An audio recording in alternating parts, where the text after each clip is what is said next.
So in today's video, I'm going to give you the exact blueprint on how to get in the best shape of your life and actually lose body fat. And I know I'm not going to gatekeep anything. I'm literally going to show you on screen the process of doing the bare minimum to get you started on your fitness journey. So number one, now I think if we focus on this to start with, because it is the most important and it is the part that majority of people struggle on, it is going to be nutrition. Now, what do you need to do to actually start losing body fat? Well, you need to be in a calorie deficit. I'm guessing you've heard of it before. This is eating below your calorie maintenance. Now, your calorie maintenance is based on a certain specific stats that we're going to log into a calorie calculator, which I will put here on screen. What you're going to want to log in is your age, whether you're male or female, your height, your weight, and your current activity level at the moment. So once you log that in, it will give you the score of what your maintenance is and how fast you want to start dropping weight. Once we've got that, we need to work out the macros that you're going to have. Now, the macronutrients are protein, carbs, fats. So you want to split these up into the percentages. I will put them again on screen here. To be able to lose body fat, you want to keep your protein quite high, right? And then you want to choose whether you want fats or carbs for your energy source. Personally, I respond better to having higher carbs as the energy source, so I will keep them at a moderate level. Now, for the kind of meals that you want, you really want to focus on getting the right amount of protein. That should be your number one focus for the macronutrients. Focus on the protein first, and then you'll know how to distribute the carbs and the fats. So meals are going to typically look like between 30 and 40 grams of protein. So meat source could be beef, chicken, turkey, all that type of thing, or even fish. Carbs will be rice, potato, pasta, and the fats will also be within the meats or fish that you're having. Make sure to have a fiber source like veg or salad or fruit, just so you can get those micronutrients in for overall health and function. Now, that is nutrition covered. Next part is training. How many days a week do you want to train? Personally, I think if you can commit to 3 sessions per week, then you're going to make great results. Okay, so for a beginner, I would start with push, pull, legs. That way you're going to hit all 3 major muscle parts. So push will involve chest, shoulders, triceps, all push movements. Pull will be back and biceps, and then obviously legs. If you want to train a bit more and you're willing to do more than 3 sessions, you can even up it to 6 days a week. I wouldn't advise to do that when you're first starting out, because it's going to be a lot of strain on your body and you're going to want to spend a bit of time recovering so your muscles can repair and grow.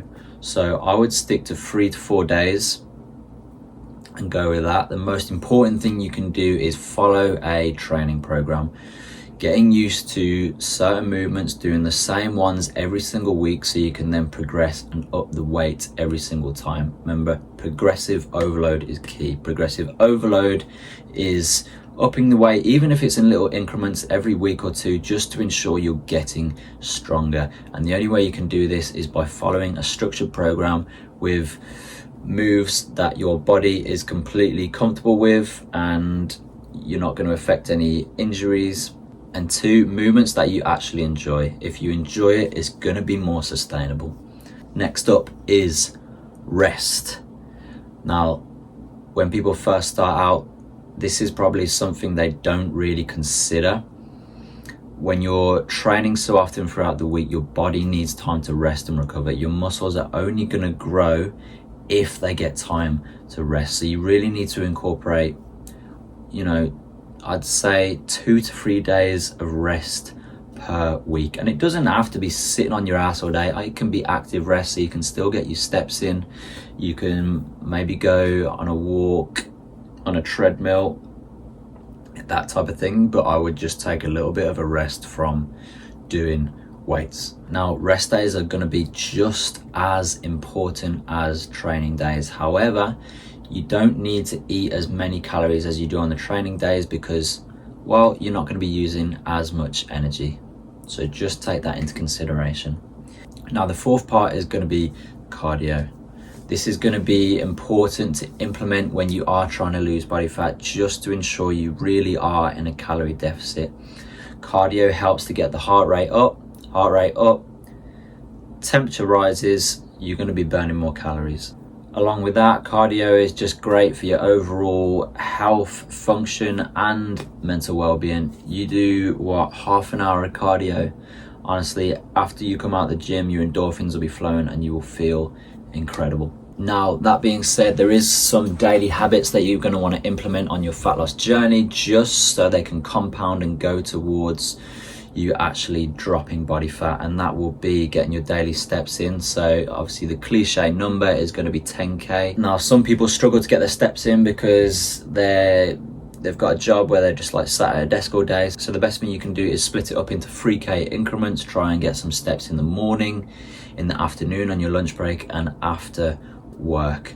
Things you can do to make these add up is either park further away from wherever you need to go or walk journeys instead of driving. Okay, you're going to save fuel for one, and you're just going to be a lot more active and burning calories effortlessly. Another one is water intake. Make sure you're getting at least 2 liters of water a day. You want to keep your body hydrated, as it is 60 to 70% water itself. And the last daily habit would be sleep. Try and get those 8 hours of sleep a night. This is where your body recovers and it grows. So make sure you're not scrolling before you go to bed, because you are going to struggle to sleep, especially if you've got to get up early for work. Get to bed at like 10 p.m. if you're waking up at 6, and get those solid hours of sleep. And that just about covers anything. As always, guys, I am a one-to-one online transformation coach. So if you do need help, if you need the accountability, if you feel like you don't want to do this journey alone, then hit the link in the description. You can fill out an inquiry form and I will get back to you as soon as possible. Okay, I shall see you next time.